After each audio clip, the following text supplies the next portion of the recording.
कि हम लोग यूजीसी रेगुलेशन का विरोध नहीं कर रहे हैं, यूजीसी रेगुलेशन को लागू करने की मांग कर रहे हैं। आप लोग वीसी का इस्तीफा मांग रहे हैं, वो क्यों?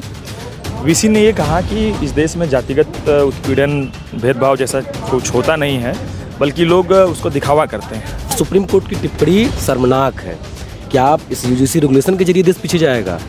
जज साहब का नहीं पता है, लेकिन हम लोग देख रहे हैं कि देश उल्टे पांव ही भाग रहा है। नमस्कार, आप देख रहे हैं बतंगड़। जब छात्र किताब छोड़ करके सड़क पर उतर जाएं, इसका मतलब मामला गंभीर है। आज हम लोग इलाहाबाद के जिला कार्यालय के पास हैं, जहां यूजीसी एक्ट 2026 को लागू करने के लिए यहां आइसा छात्र संगठन मौजूद है और डीएम सत्यम मिश्रा के ऑफिस के बाहर वो मौजूद है।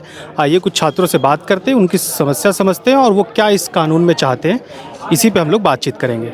ये हम लोग यूजीसी रेगुलेशन का विरोध नहीं कर रहे हैं, यूजीसी रेगुलेशन को लागू करने की मांग कर रहे हैं। और हमारी मांगें कई हैं। हमने अभी देखा कि कल कैसे जेएनयू में जेएनयू के जो छात्र शांतिपूर्वक मार्च निकाल रहे थे और वो जेएनयू में जो लोकतंत्र की बहाली है, छात्र संघ को प्रतिबंधित कर दिया गया है और जो यूजीसी रेगुलेशन को लागू करने की मांग को लेकर के वीसी ने जो जातिगत टिप्पणी की थी, इन सब सवालों को लेकर के वो लोग शिक्षा मंत्रालय तक एक मार्च निकाल रहे थे।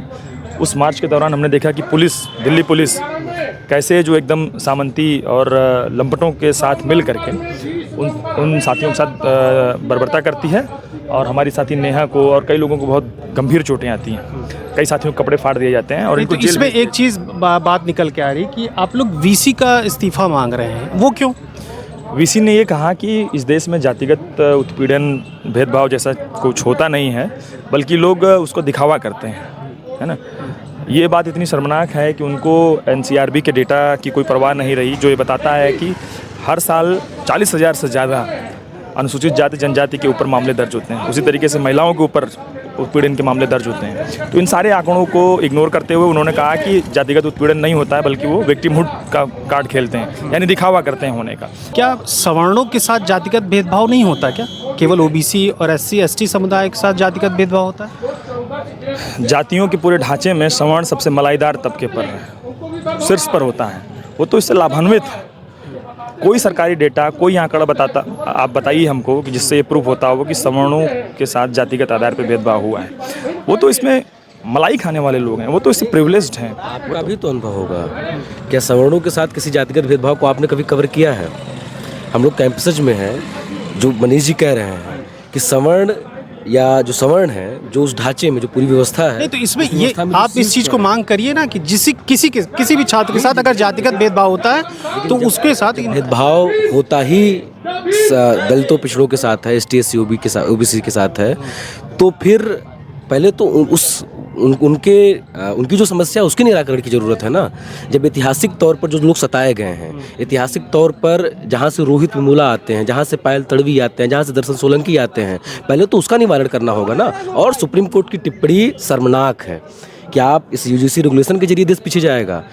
जज साहब का नहीं पता है, लेकिन हम लोग देख रहे हैं कि देश उल्टे पांव ही भाग रहा है। राजस्थान में पानी पीने के आरोप में एक लड़के की हत्या, दलित समाज से आने वाले लड़के की हत्या हुई ना, इसी समाज में हुई ना। रोहित वेमुला की हत्या इसी समाज में हुई ना।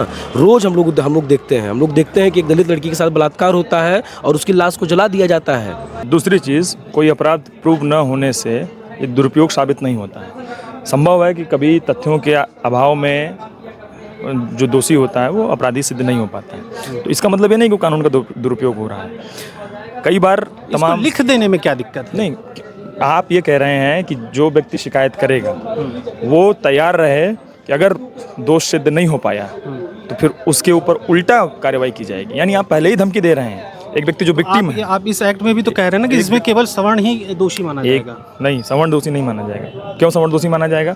जो सवर्ण शोषण करेगा, जो सवर्ण उत्पीड़न करेगा, जो जातिवादी मानसिकता के साथ इस तरह का व्यवहार करेगा। जैसे रेप के खिलाफ कानून बनने से क्या सब मर्दों को डर लगता है? क्या सब पुरुषों को डर लगता है क्या?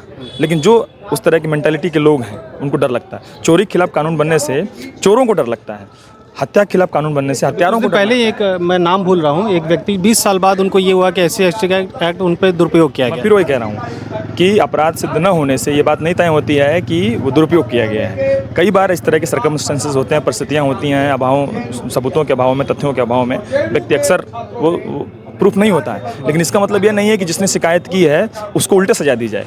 है ना। इस तरह से तो आप भय पैदा कर देंगे, और जब भय पैदा कर देंगे तो कोई भी व्यक्ति किसी भी अपराध है तो अब तो लग रहा है जैसे सवर्णों के खिलाफ हो रहा था।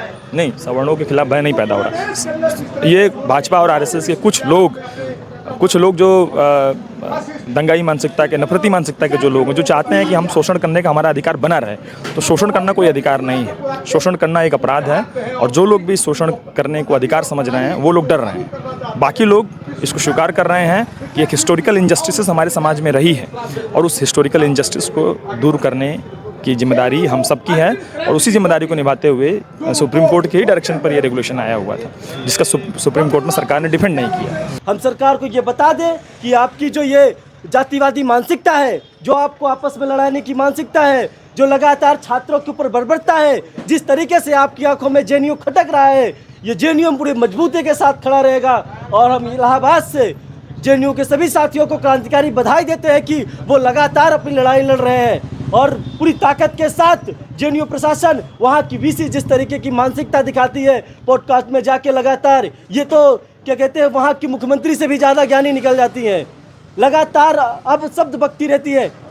आज उनके खिलाफ जो ये मार्च जो जेएनयू के साथियों ने निकाला है, हम उनका पूरा समर्थन करते हैं, और जेएनयू के साथियों के साथ पूरी मजबूती के साथ खड़े होंगे। साथियों, बहुत सारे लोग हैं, बहुत सारी बातें करनी है, आप लोग सुनेंगे। बस इसी बातों के साथ मैं अपनी बात को समाप्त करूँगा। धन्यवाद।